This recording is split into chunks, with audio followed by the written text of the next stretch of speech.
And look at this. Washed up one of those things.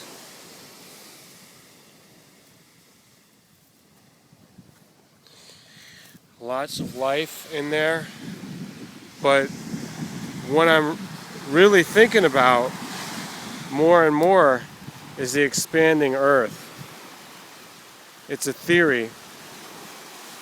Most of the scientific community, especially in the geosciences, do not accept the expanding Earth because it means they would have to learn something. That's hard for people to do, considering the fact that they went to college for 4 years or 8 years or 10 years or more. And they just know what they know. So the challenge of science, and for all the scientific minds out there, such as myself and most of my viewers, is to open up and come to understand some of the new earth-shattering truths that are available. And expanding Earth is definitely one of them. So I'm going to be doing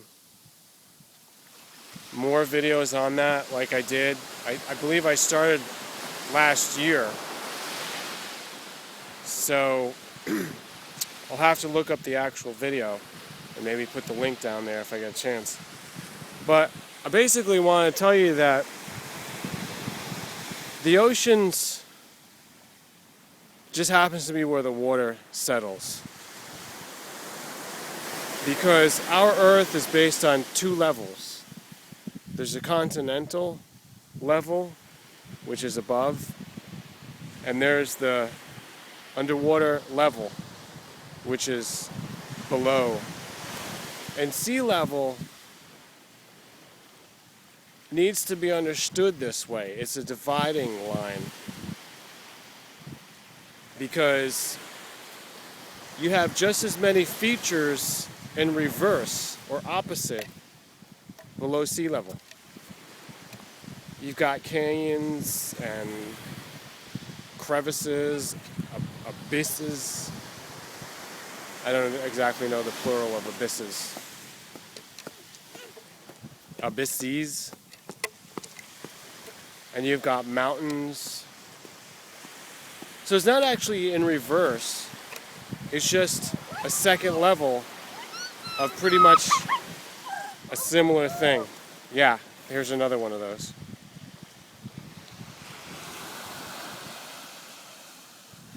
It's a beautiful color. Because you don't usually see things that color that are the same exact color as the water coming out of the water. Another one. Look at this. Alright. They have a strange smell to them. So when looking at the topography, whether it's on the continental surfaces or looking at the oceanic basin surfaces, the topography is very interesting. It can be very extreme. You know, it ranges in the miles and miles. So, you know, you go from Mount Everest and K2, which are about 5 miles high, and then you go to the other level of things down in the ocean. You've got that same kind of extreme depth, 5 miles, sometimes maybe 6 miles. You know, and who knows? It could be something even deeper because we don't know everything yet. But see, here's the point. Where the water happens to settle, it's a whole other level that's underneath the continental crust. And it's a totally, although I don't want to say totally, but it's a very different material. And I'm no scientist, but it's basaltic, which compared to continental crust is more granitic. Now, I could be wrong. I could be stating just like generalities. But what I do say with certainty is that the more living structure is the oceanic level. There's a different crust. We live on the land, which is the crust on top of the crust. That's where all of the activity is. And it protrudes through and it affects the continents. So we really need to be looking at the driving force of tectonics as being an emanation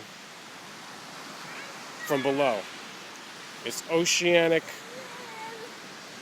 plates, if you will. But it's not what you would think as far as what you've been told.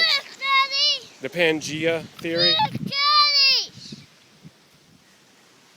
They seem to think that Pangea just used to be on one side of the earth.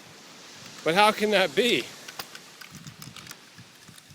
Because you would just have an island floating around, or not floating, but situated on one side, and then when you're looking at the other side of the planet, it's entire ocean. Like more than that hemisphere. All ocean. The Earth would be so imbalanced if that were the case. It couldn't be. There would be no stasis, as they call it. There would be no stasis.